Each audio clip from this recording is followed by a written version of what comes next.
Hello everyone, today I'm covering the Kato newest production GS-4 steam locomotive, and I'm going to have some strong opinions on this one, so if you don't want to hear any not nice talk about the brand, it's not going to happen here, or it will happen here.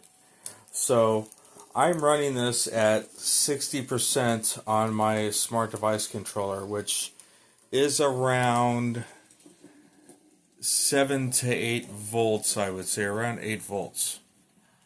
So I'm just going to show you the running.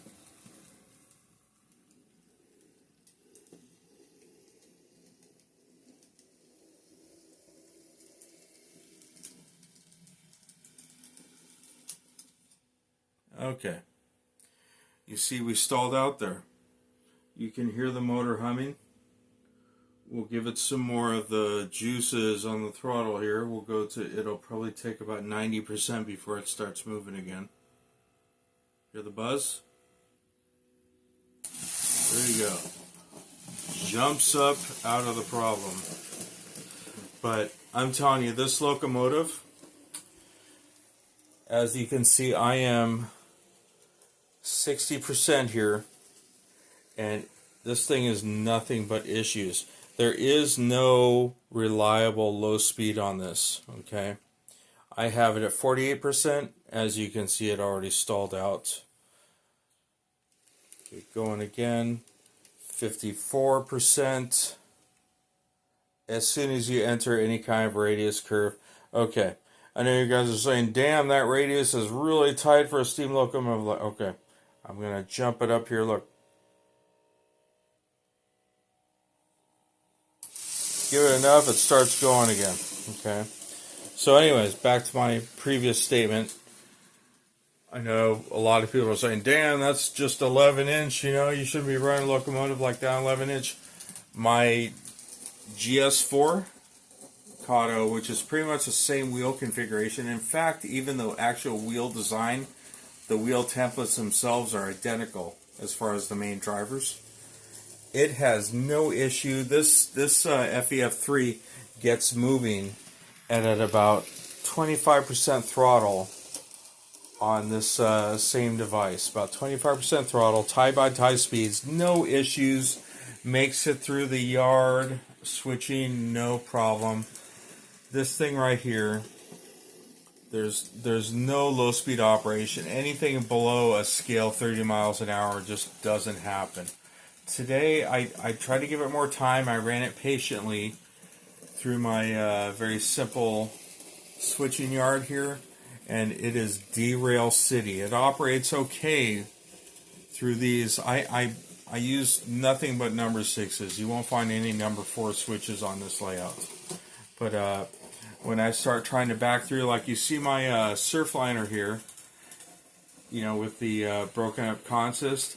If I try and do anything like that with my Southern Pacific cars, backing up through here, doing a similar situation as a Kato, it just that GS4 just derails left and right on all these switches.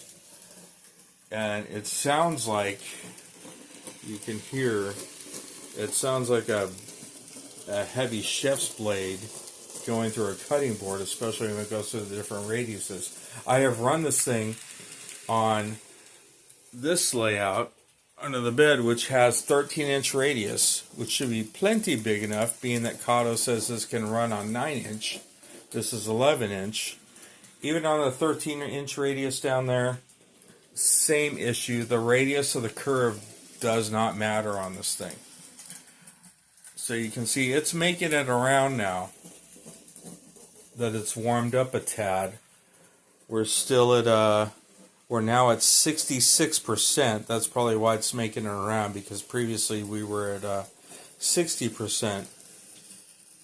But this should not be happening with a Kato locomotive. There's been a couple cuts of production of this locomotive.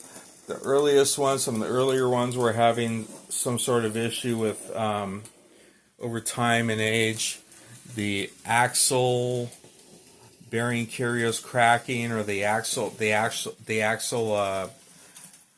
connections cracking, that sort of thing. But other than that, those ones seem to, as far as my research on the internet, be running smoother overall once those axles were fixed. I don't know. I just can't live with this. And I'm going to be returning it shortly.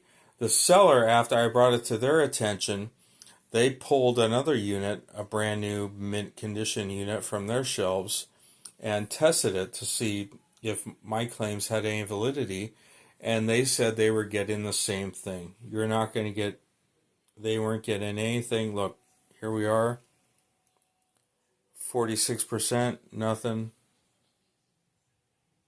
Here we are creeping up to, here we are, 58. And it just gets herky-jerky. It will eventually stall. And when I received this thing, here's the box down here. It is clearly a mint condition, untouched. It was not previously unboxed. You know, you can tell when you take something like this out of a Kato package if it's been tampered with or anything. No, this thing was brand spanking new when I got it. So that's not the issue. And like I said, if the seller is confirming that they pulled another unit from their shelves, which is doing the same thing and having the same issues, there's a problem, you know. So if I can't back this thing through my yard at coupler speeds, it's not much use to me. It's a beautiful model. I wish it didn't have these issues. If it could just run at this speed consistently, see we're running on a straight right now, I would be okay. But I don't know. I'm done figuring out what's going on with this thing. Jeez, that should not be happening. My FEF3 can run half that speed into the intro of this radius and not have an issue. So, anyways, thank you for hanging in with my rant there. I guess I'm not going to be able to have a GS-4 in my life at this point. But that's the way it is. So, I can't think of anything else when I take it off the track and I check things out closely.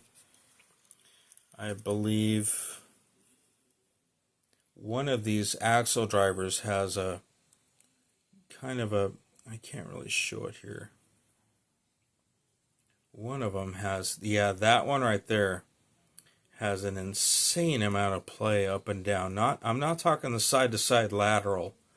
Just in the carrier, it just has an excessive XY amount of play. I don't know if that's a factor. I don't know if it's a pickup issue or if it's an underpowered motor. Please let me know with your experiences on this newest production. Newest production means GS-4 is produced after 2017, the year 2017. So, anyways, I've done everything I can. I put in my due diligence with break-in runs, forward and reverse, and I'm just getting no joy on this thing. So, thank you for your patience and hanging in there with my rant in this video, but that is the status of the GS-4 in Kato for me. Alright guys, stay tuned for the next one. Thank you.